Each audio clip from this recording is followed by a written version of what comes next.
कल माघ मेले के मौके पर सबसे बड़ा स्नान प्रयागराज में होगा और इसको देखते हुए कई लेयर की सुरक्षा व्यवस्था यहां की गई है। गंगा में बोट पर कमांडो तैनात होंगे। ड्रोन से भी मेले पर नजर रखी जा रही है। कल प्रयागराज में महासंक्रांति का बड़ा स्नान होना है और इसको देखकर कई लेयर्स की सुरक्षा व्यवस्था यहां पर की गई है।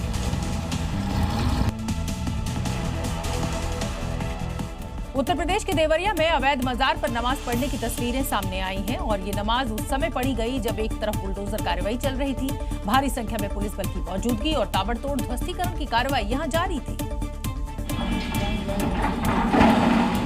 बीते 2 दिनों से अब्दुल शाह गनी की मजार पर बुलडोजर एक्शन चल रहा है। कार्रवाई के दौरान मजार का मुख्य गुंबद और कई ढांचे पहले ही तोड़ दिए जा चुके हैं। इसी बीच मुस्लिम समुदाय के लोगों ने मजार पर नमाज पढ़ी। दूसरी तरफ बुलडोजर से ध्वस्तीकरण का काम चलता रहा।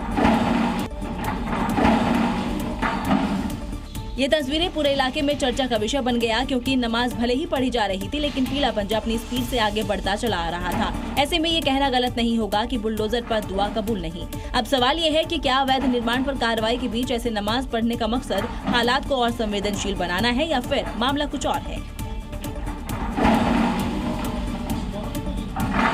उत्तर प्रदेश में काशी के दाल मंडी की गलियों में आज 7वें दिन भी भारी फोर्स के साथ कार्रवाई जारी रही। चौड़ीकरण के तहत आज 11वें मकान को भी हथौड़ा कार्रवाई कर ध्वस्त किया गया। वहीं इस दौरान प्रशासन को लोगों के विरोध का सामना भी करना पड़ा। जहां दुकान के मालिकों ने हथौड़ा कार्रवाई के बीच विरोध में अपनी दुकानें खोलकर रखी थी। आज जिस मकान पर ये हथौड़ा कार्रवाई चल रही है उसी मकान के ये 2 दुकान आपको दिखाते हैं कि दोनों विरोध के चलते खोले गए हैं और सारे सामान दुकानदार ने नाराज होकर अपने ऐसे ही लगा रखे हैं। इतना ही नहीं बल्कि दुकान खुले छोड़कर सामने की मेज पर अपने नाम के साथ पता भी लिख दिया है। ऊपर कार्रवाई चल रही है और नीचे दुकान खुली रही। वहीं इस दौरान पूरी गली में मलबे पड़े दिखे। इस दौरान एक अजीब नजारा दिखा जब कार्रवाई को बीच में ही रोक दिया गया। दरअसल शव यात्रा को देखते हुए ये कार्रवाई रोकी गई थी। आज के बाद अगले 2 दिन तक मकर संक्रांति और स्नान पर्व को देखते हुए दाल मंडी में नए मकान का ध्वस्तीकरण नहीं होगा। एक तरफ जहां वाराणसी में मोक्षदायिनी मणिकर्णिका घाट के कायाकल्प को लेकर बुलडोजर चल रहा है तो वहीं दूसरी तरफ इसका विरोध भी जमकर हो रहा है। मणिकर्णिका घाट पहुंचे लोगों ने बुलडोजर कार्रवाई रोकने की आज कोशिश की। इस दौरान प्रदर्शन कर रहे लोगों की पुलिस से नोकझोंक हो गई। विरोध करने वालों को पुलिस हटाने लगी। डीएम साहब के पास रखिएगा ना, डीएम साहब को ज्ञापन दे दिया जाएगा। यहाँ तो अपनी बात को रखने दीजिए, वही दीजिएगा बिना परमिशन के। ये देखिए परमिशन नहीं था, इसकी वजह से यहाँ पे आगे बढ़िए। देखिए हॉट टॉक यहाँ पर शुरू हो गई है। पुलिस द्वारा लगातार समझाने की कोशिश हो रही है कि यहाँ पर किसी तरह का कोई प्रोटेस्ट नहीं होने दिया जाएगा, किसी भी तरह की भीड़ को इकट्ठा नहीं करने दिया जाएगा। दरअसल प्रदर्शन कर रहे लोगों की शिकायत है कि मणिकर्णिका घाट में बुलडोजर कार्रवाई के चलते छोटे छोटे मंदिर और मूर्तियाँ टूट रही हैं। उधर प्रशासन का कहना है कि मणिकर्णिका घाट में प्रदर्शन कर रहे लोग बाहरी हैं। निश्चित तौर पे कुछ न कुछ तो लोग होंगे, बाहरी तत्व होंगे।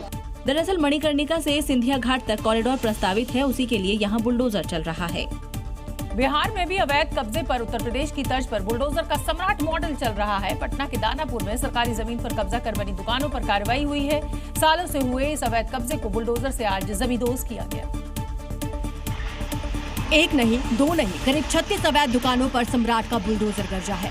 चंद मिनट में बुलडोजर ने प्रहार कर अवैध कब्जे को पूरी तरह जमींदोज कर दिया। देखिए कैसे सम्राट का बुलडोजर गली गली जाकर अवैध कब्जे को मिट्टी में मिला रहा है। पटना एम्स के लिए 4 लेन सड़क निर्माण के लिए यहाँ बुलडोजर कार्रवाई हुई।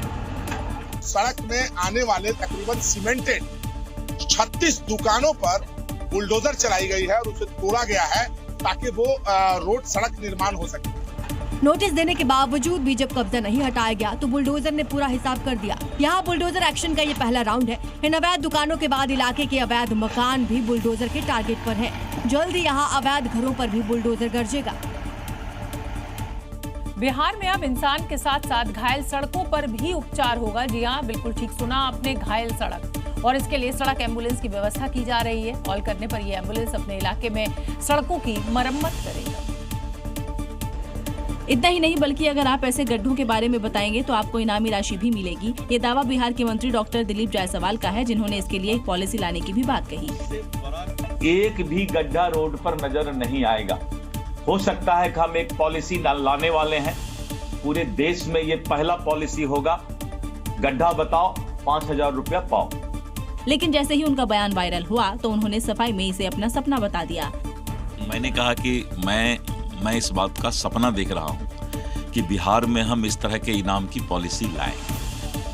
लगता है मंत्री जी के दामों भर से ही घायल रोड खुद ही इलाज की गुहार लगाने लगे और यही वजह से उनका ये सपना हकीकत बनने से पहले ही हवा हो गई।